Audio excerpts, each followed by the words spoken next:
Huh? Do you ask for this? Do you like it so much? I don't know. I guess this is just how it plays out. I got back-to-back weeks. Heard you guys ask for me again. That's what it was. Cory, what did you see from your guys in adjusting to the deep balls they gave up early to try to take it away later in the game? I think we adjusted well in the second half. Obviously, they came out in the first quarter, and we knew they were going to do different things and try to get certain formations to adjust stuff to try to throw some post on us. Just as you watch film on those guys, the way they attack Virginia Tech, they do a good job over there. They understand coverages and how to get some things. And, I thought our kids just after coming out and some of those plays, I don't remember if it was Series 3 or Series 4, we sort of got back-to-back big plays hit on us. I think we sort of calmed down, relaxed, got some things adjusted, just how to play some things out. And I thought the kids came back good in the second half from a coverage standpoint, handling those guys and being tighter and connected to them and everything. So I felt like we adjusted well after that one series that hit us with those back-to-back big plays. That's what they call you really good coverage for the game-winning run, Lucas long run. What did you see on film that went wrong after watching the game? Yeah, I mean, it was a good call. They had a good call, and they sort of got things fitted up the way it needed to be for themselves. Then we had some angles from there too of approaching to that ball carrier that we sort of misjudged some angles and missed some as we were attacking towards that quarterback. Then obviously he made a good play. Then finished it out with the touchdown. So there were some things, even though within that we could have slowed them down, stopped them, and kept them still trying to only fight for a field goal. But the quarterback, he came up, he made a good football play. Then we got to fix some things of just our attack angles towards that ball carrier in that moment. Donovan was very close to him. You almost caught him. How frustrating is that? He was. You know what? I think last week I just talked about that, of how many open field tackles that he had. And you know what? Take ownership as a coach too. You sit there, you look, Donovan, that was play 74 for him. He's been playing a lot of plays these last few games, and I got to do a better job with player management and player load of making sure that I'm giving him, series off and managing his reps better to make sure he is fresh for those key critical moments too. So I got to do a better job as a coach with his player, his management, his load management too, and making sure he gets proper rest so he can be full tilt, ready to roll in those critical situations at the end of the football game. Does that have to be like a dialogue between you and Donovan about like, hey, how are you feeling, but also knowing Donovan's not going to want to come off the field? Yeah, I mean, he's a competitor, right? So he wants to be out there, but at the end of the day, what we do is always going to be best for the kid, and he understands that. We've substituted him throughout the season. It's just these last few games we have. I think that game and even the UVA game, he came off for a few snaps, but at the end of the day, you just got to do a better job as a coach. I mean, we have players that are capable to be able to go in there and play, and just got to manage that load better from myself. But no, he's very understanding. Now, he might be next to Coach Collins like, I'm ready to go. But he's got to understand, we got to do a good job so he's ready at the end of those football games. As the assistant head coach, what do you see from this team as a whole on how they're trying to bounce back from 3 straight losses, this team went from 7 straight to 3 straight, and trying to get back on track to finish strong despite the disappointing past weeks? Yeah, I mean, there's been some letdowns and obviously challenging where you start. But, the focus and the work has not changed. And, we talked about the inches last week. Coach talked about it this morning. We even had a devotion before staff meeting yesterday about it. We just got to continue to fight for the inches, and they have not let up on that. Because as you still see, we were good in third down. We were good in a lot of situations. But at the end of the day, we didn't win that final situation. The series before, 4 minutes left, we get a huge 4th down.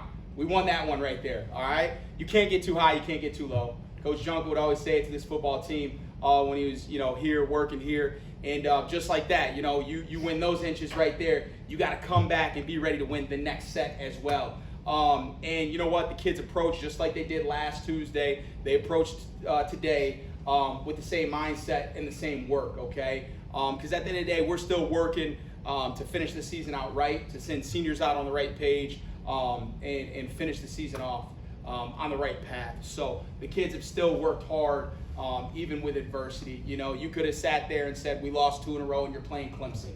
All right, that didn't bother us at all. You know what I mean? They battled, they worked their butts off, they fought. We just didn't come up at the end. And they're doing the same thing this week of how they approach this week, how they approach the meeting on Sunday as well.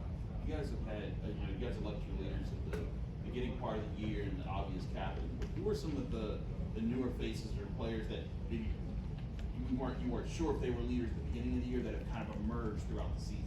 I think defensively you see a lot of those guys, and I can't really speak room to room, but as you look at the back end, you still seeing guys like Rylan Gandy and Rashad Battle step up. Rashad Battle has done a heck of a job. He's in year 5, and this is where he's popped and got a lot of reps this year. And he's went out there and he's stood sturdy and has played some good football for us and made some good football plays. And Rylan has done a good job with this opportunity this year. Then you see Mondo, Lynham, we call him Mondo. So you see him popping in, and he's done a good job of stepping up and really in that UVA game coming up, making some critical plays and big-time plays. Then you go down and you see, a young guy like Biles with his work and what he's come up with, and Lovelace, and we all know who Brandon George was going into the season. He was elected a captain.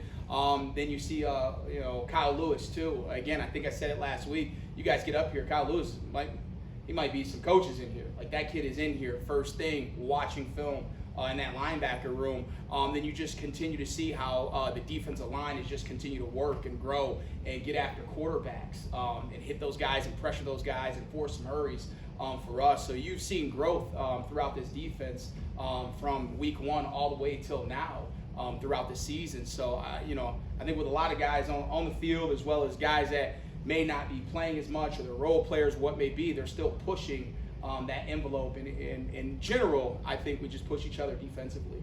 As you mentioned him, I'll ask about him. Pat said a while ago that Kyle is an all-ACC linebacker, very deserving of that spot. Is he deserving of All-American consideration as well? Well, I don't do the voting, but I love that he's on our team every single Saturday. I do know that. I know that I love he's on our team every single practice. The way he works, the way he shows up, and the way he makes everybody else better around him. So at the end of the day, whoever does all that voting, hopefully they vote right. But I think Kyle Lewis is a stud, and I love the way the kid approaches the game. And it's not only like, he makes these splash plays, he makes these big plays. No, he makes good, consistent plays too, and he shows up every single day. So that's the cool part, to see the work that he puts in, to see him to be able to receive that on Saturdays of all that work and see those plays made for him. And when you say he makes people better around him, what do you mean by that? Just work ethic. And again, I don't think we have a bunch of just vocal guys. Like you look at Brandon George is a vocal guy. Like he pushes guys, okay? But Kyle like you said, he shows up in practice, just flying to the ball. I point him out in my meetings, and I point out guys all the time from other positions when they're flying the ball, like, hey, this is what the defense is supposed to look like. Hey, that's what a great teammate looks like right there, flying to the football. And that's what we should all aspire to be. And he's just a guy that shows up in practice film all the time. This is the second year in a row you've prepared for Louisville. What stands out to you about Jeff Brom? Not just his offense, but what you can tell from play calling and game planning, how he approaches the game. Yeah, I think 2 weeks in a row we faced some good. You look from a pass game standpoint, even last week, and who we faced last week, Riley. Just again, when you watch film, you can understand who understands coverages and break points and exchange points and stuff like that. And I think these two guys that we face, Clemson last week, did a good job, as well as these guys. So as you change up things, as you look at stuff, they like to pass the ball deep, good vertical pass game, move guys around, do some things. So he does good stuff. They got a good quarterback. I think he's been there not there for a little bit, but he's played some college football for a little bit. He's got a good quarterback that can throw the ball. They got good receivers on the outside in Brooks that transferred in. Bell, who we saw last year, who's a big physical receiver. Then they got Higgins in the slot. Then they got a freshman that they're starting to play more. So he's got some guys that he spreads the ball around too. They get the running back touches out of the backfield, which they have very good speed out of that backfield. So they spread it around. They move guys around and distribute it well. Anything final?